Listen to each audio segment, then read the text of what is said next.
فنکار کی بناتا ہے جو لائف میں دیا،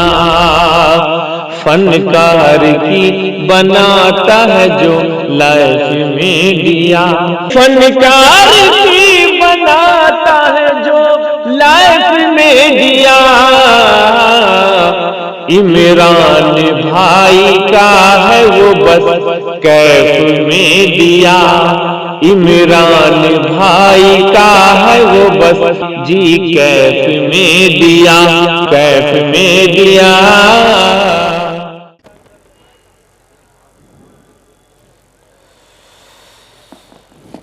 حضرات گرامی قدر، واقع میں آپ حضرات میں زندگی ابھی باقی ہے کہ ایمان سے آپ کا رابطہ ہے۔ آئیے سلسلہ کو آگے بڑھاتے ہوئے، چونکہ ہمارے بیچ ایسی شخصیات بیٹھی ہوئی ہیں جو عمر رسیدہ بزرگ ہیں اور ان کے عمر، ان کی بیماریاں ان کو اجازت نہیں دیتی کہ وہ زیادہ دیر تک یہاں رک سکیں، اور ان کو تکلیف دینا ہمارا مقصد نہیں۔ اگر ان کی حیات رہی تو ہماری زندگی بھی کامل و مکمل رہے گی۔ ان کے دعاؤں کے سائے میں، ان کے نگرانی میں ہم اچھی زندگی بھی گزاریں گے انشاءاللہ۔ آئیے میں نے بلا تمہید کے ایک ایسے وقت کے مائناز ولی کامل جن کے سلسلے نسب میں ولایت ہے، جو محتاج تعارف نہیں، جن کے بارے میں کچھ کہنا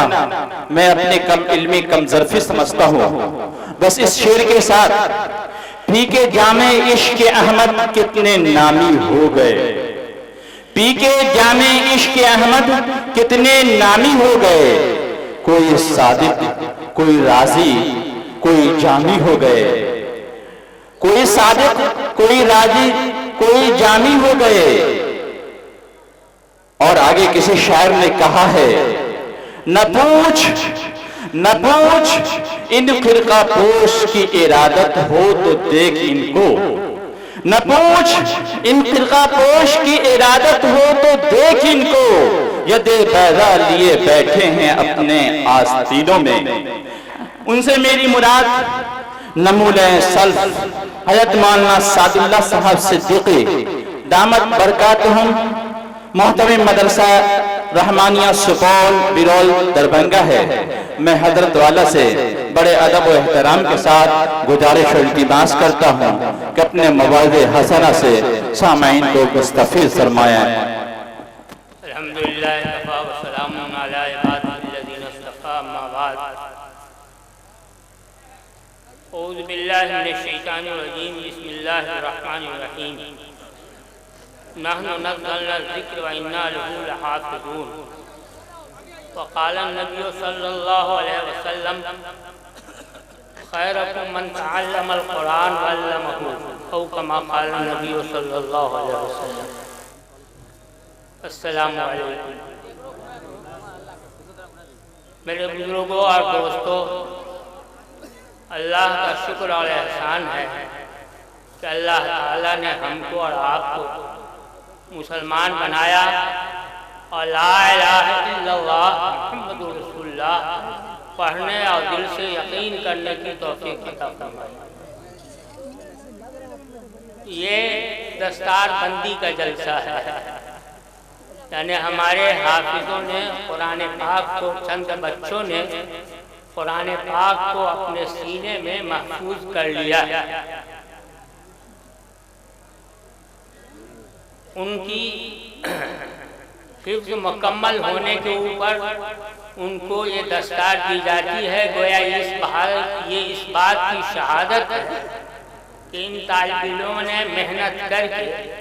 اپنے دل میں، اپنے ذہن میں قرآن پاک کو بسا لیا۔ اس پر اللہ تعالیٰ کا جتنا شکر ادا کیا جائے کم۔ یہ اللہ تعالیٰ کا احسان ہے کہ اللہ تعالیٰ نے ان عزیز بچوں کے دلوں کو اللہ تعالیٰ نے قبول کر لیا اور اپنے کلام کو اللہ تعالیٰ نے ان کے دلوں میں محفوظ کر لیا، اللہ تعالیٰ نے ان کو توفیق دی اور ان کے والدین کو توفیق دی کہ قرآن پاک کو وہ حفظ کریں۔ دیکھیے اللہ تعالیٰ نے جب اس دنیا کو بنایا اور حضرت آدم علیہ نبینا علیہ السلام کو سب سے پہلا انسان بنایا اور انہی کی پسلی سے ان کے جوڑے حضرت حوا علیہ السلام کو اللہ تعالیٰ نے پیدا کیا، اور پھر ان دونوں سے اللہ تعالیٰ نے تمام انسانوں کو اللہ تعالیٰ نے پیدا کیا۔ تو اللہ تعالیٰ نے سب سے پہلا نبی حضرت آدم کو بنایا، اور یہ سلسلہ اللہ تعالیٰ نے یہ جاری رکھا کہ اللہ تعالیٰ نے بنی نوع انسان کی ہدایت کے لیے انبیاء علیہ السلام کو بھیجتے رہے۔ پھر جب انسانوں میں سرکشی، بغاوت، شرک، کفر پھیلنے لگا تو اللہ تعالیٰ نے اپنی کتاب بھی نازل کی، اور کتاب کو سمجھانے کے لیے اور اس کے مطلب کو بتانے کے لیے، اس کے احکام کو بتانے کے لیے، اور اللہ تعالیٰ نے اپنی کتاب کو سنانے کے لیے انبیاء علیہ السلام کا سلسلہ جاری کیا۔ چنانچہ جتنے انبیاء علیہ السلام آئے سب کو اللہ تعالیٰ نے صحیفے دیے، اور ان میں سے بعض جلیل القدر پیغمبر کو اللہ تعالیٰ نے کتابیں عطا فرمائی اور شریعتیں عطا فرمائی، جن میں 4 کتابیں مشہور ہیں: تورات، انجیل، زبور، اور سب سے آخری کتاب اللہ تعالیٰ نے قرآن پاک کو نازل فرمایا۔ جتنی کتابیں نازل ہوئیں اور جتنے صحیفے انبیاء علیہ السلام پر نازل ہوئے، اللہ تعالیٰ نے ان کے حفاظت کی ذمہ داری ان قوموں کو دی۔ انبیاء علیہ السلام کی وساطت سے تورات کے حفاظت کی ذمہ داری یہودیوں کو دی، زبور کی حفاظت کی ذمہ داری حضرت داؤد علیہ السلام کے قوم کو دی، اور انجیل کے حفاظت کی ذمہ داری حضرت عیسیٰ علیہ نبینا علیہ السلام کے قوم کو دی۔ لیکن ہوا یہ کہ کچھ دن تک تو شریعت ٹھیک رہی، لوگ تلاوت کرتے رہے، قرآن کے اللہ کی کتاب کے حکم کو مانتے رہے، لیکن جیسے جیسے نسل بڑھتی گئی قرآن پاک اللہ کی کتاب بھلا دی گئی، بلکہ اس میں تحریف ہوا اور اس کے معنی بدل دیے گئے، اس کے الفاظ بدل دیے گئے، اور جب انبیاء علیہ السلام نے اپنی قوم کو تنبیہ کی تو انبیاء علیہ السلام کو قتل تک کر دیا گیا۔ نہ صرف تو ان کو جھٹلایا گیا بلکہ ان کو قتل بھی کر دیا گیا۔ تو حق تعالیٰ نے کو رحم آیا اور اللہ تعالیٰ نے سب سے آخری پیغمبر محمد رسول اللہ صلی اللہ علیہ وسلم کو نازل فرمایا، اور سب سے آخری کتاب قرآن پاک کو نازل فرمایا اللہ تعالیٰ نے، اور ان تمام کتابوں کی حفاظت، ان کے مضامین کی حفاظت قرآن پاک نے کی، اور اللہ تعالیٰ نے یہ وعدہ کیا کہ نحن نزلنا الذکر وإنا لہ لحافظون، ہم ہی نے قرآن پاک کو نازل کیا ہے اور ہم ہی اس کی حفاظت کریں۔ تو دراصل یہ مدارس اسلامیہ میں جو حفظ قرآن پاک کا سلسلہ چل رہا ہے، ہر مدرسے میں حفظ قرآن، شعبہ تجوید، شعبہ حفظ، جو ہے تمام مدرسوں میں یہ شعبہ ہے، اس کا دراصل ان بچوں کے ذریعے حق تعالیٰ شانہ قرآن پاک کی حفاظت کر رہے ہیں۔ جو اللہ تعالیٰ نے وعدہ کیا ہے اس وعدے کی تکمیل ان بچوں کے ذریعے کی گئی ہے۔ بڑے خوش نصیب ہیں وہ لوگ جنہوں نے اپنے بچے کو حافظ قرآن بتایا۔ حدیث شریف میں آتا ہے کہ قیامت کے دن حافظ قرآن کے والدین کو ایسا تاج شرافت کا دیا جائے گا کہ جس کی روشنی میں چاند اور سورج کی روشنی پھیکی چمکتا ہوا تاج دیا جائے گا ان کے سر پر۔ اور یہ اعزاز اس لیے ہوگا کہ انہوں نے اپنے بچے کو قرآن پاک کی تعلیم دی ہے۔ اللہ کے رسول صلی اللہ علیہ وسلم نے فرمایا خیرکم من تعلم القرآن وعلمہ، تم میں سے سب سے بہتر انسان وہ ہے جس نے قرآن پاک کو سیکھا اور اس کو سکھایا۔ حدیث شریف میں آتا ہے کہ ایک حافظ قرآن اپنے خاندان کے ان 10 آدمیوں کو کی سفارش کر کے اور ان کی مغفرت کرائے گا، جنت میں لے جائے گا جس کے اوپر جہنم واجب ہو چکی ہے۔ سمجھا کہ نہیں؟ اب غور کیجئے کہ ایک حافظ قرآن کی وجہ سے اس کے والدین کو شرافت کا تاج دیا جائے گا، جس کی طرف سے لوگ آنکھیں اٹھا کر دیکھیں گے میدان حشر میں، اور 10 آدمی کی نجات ہوگی۔ اور خود حافظ قرآن کو یہ کہا جائے گا کہ رتل ورتقے، اے حافظو تم تلاوت کرتے جاؤ اور جنت کے بلند مدارج میں سے تم چڑھتے چلے جاؤ، جہاں پر اس کی تلاوت ختم ہوگی تو اس کے درجات کی جاؤ۔ غور کیجئے کہ حافظ قرآن کا کتنا بڑا رتبہ ہے، ان کے والدین کا کتنا بڑا اعزاز ہے، اور وہ اپنے خاندان کے لیے کتنی بڑی نعمت ہے۔ حق تعالیٰ ہم سبوں کو یہ توفیق عطا فرمائے کہ ہم اپنے بچے کو حافظ قرآن بنائیں۔ تو حق تعالیٰ نے جو وعدہ کیا ہے اِنَّا نَحْنُ نَزَّلْنَا الذِّكْرَ وَإِنَّا لَهُ لَحَافِظُونَ، یہاں جب انگریزوں کی حکومت ہوئی،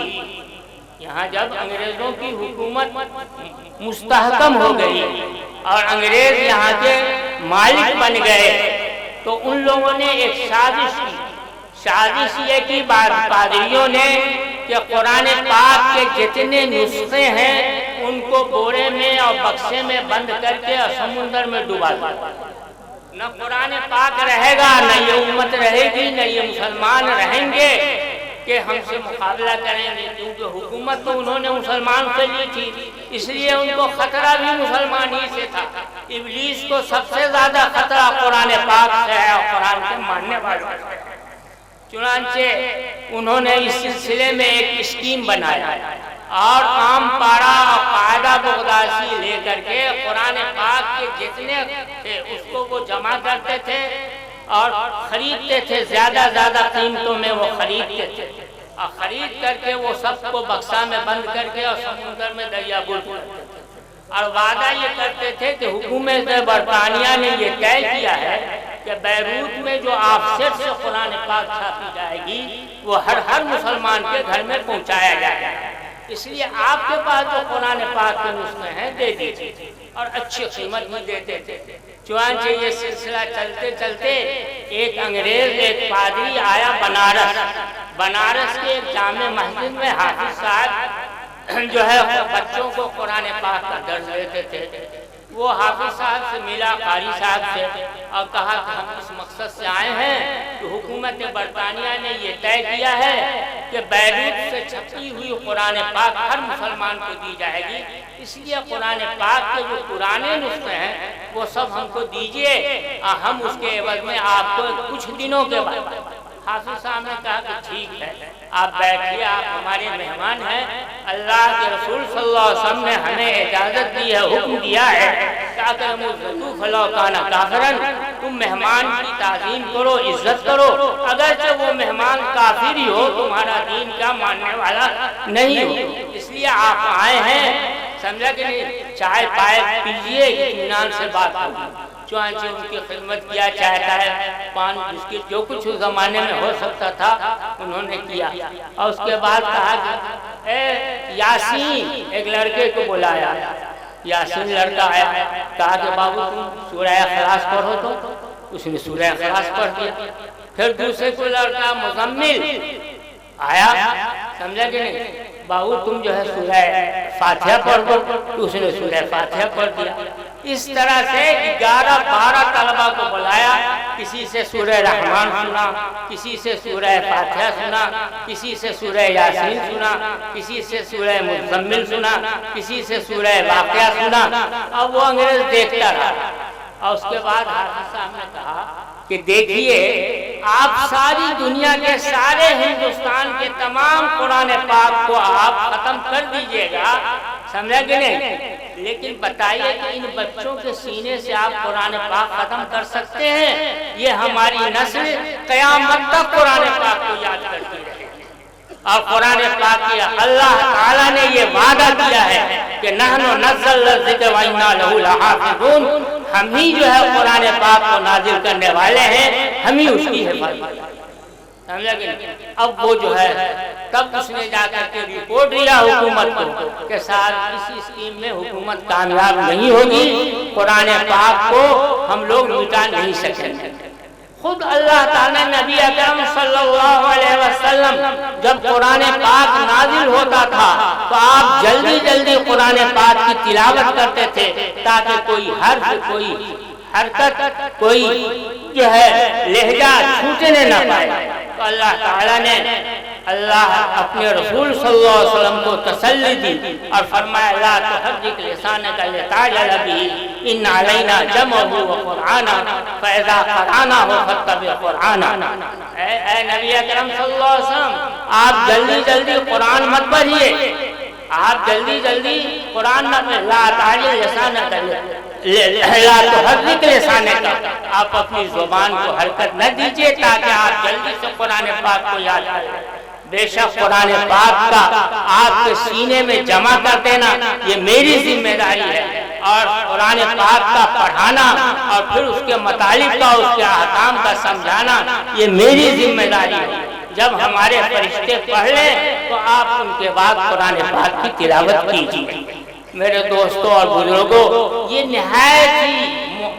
محترم بشان مجلس ہے، انتہائی برکت والی مجلس ہے کہ اللہ تعالیٰ نے یہ توفیق دی مدرسہ نور منت کے اساتذہ کو کہ انہوں نے محنت کر کے دن رات کی جاں پیشانی کر کے ہمارے ان بچوں کے دلوں میں انہوں نے قرآن پاک یاد کرا دیا، اور اللہ تعالیٰ نے ان بچوں کے اوپر اپنی خاص مہربانی اور خاص انعام و اکرام ہے اللہ تعالیٰ کا کہ اللہ تعالیٰ نے ان کو قرآن پاک کے یاد کرنے کی توفیق عطا فرمائی۔ سمجھا کہ اور ان کے ماں باپ کو بھی اللہ تعالیٰ نے یہ توفیق عطا فرمائی کہ اپنے بچوں کو قرآن پاک کے حفظ کے لیے وہ منتخب کریں۔ گویا یہ اللہ کے چنے ہوئے بندے ہیں، اللہ تعالیٰ نے ان کو چن کر اپنے کلام کی حفاظت کے لیے اللہ تعالیٰ نے ان کو اس مدرسے میں بھیجا تھا، اور اللہ تعالیٰ نے ان کو کامیاب کیا۔ اب ہمارے ان عزیز طلبہ کی بھی ذمہ داری ہے کہ حدیث شریف میں آتا ہے کہ قرآن دلوں سے شرکش اونٹنیوں سے زیادہ تیز بھاگتا ہے، لیکن کب؟ قرآن پاک کو اگر تلاوت دن رات اس کی تلاوت کریں گے اور قرآن پاک کی عظمت ان کے دل میں ہوگی اور قرآن پاک کے حکم کے مطابق ان کا عمل ہوگا تو یقیناً قرآن پاک ان کے لیے جو ہے آخرت میں درجات بڑھانے کا سبب بن جائے گا۔ لیکن اگر انہوں نے غفلت برتی، ہمارے حافظ اللہ صاحب رحمۃ اللہ علیہ سمجھا کہ نہیں، جو ہمارے مدرسہ رحمانیہ کے استاد تھے، وہ اپنے طالب علموں سے نصیحت کرتے تھے کہ میرے عزیزو، شب زفاف یعنی شادی کی جو پہلی رات ہے اس میں بھی تم کو قرآن پاک کو پڑھنا ہے۔ اگر تم اس رات بھی خدا نخواستہ قرآن پاک کو تم نے نہیں پڑھا تو پھر قرآن پاک کا تم حق ادا نہ کر سکو گے اور قرآن پاک محفوظ نہ رہ سکے گا۔ تو ہم اپنے ان عزیزوں سے بھی یہ نصیحت کرتے ہیں کہ یہ قرآن پاک کی دولت اللہ تعالیٰ نے نوازی ہے، قرآن پاک کی دولت سے اللہ تعالیٰ نے نوازا ہے، آپ اس کی حفاظت بھی کیجئے، آپ اس کی عظمت بھی کیجئے۔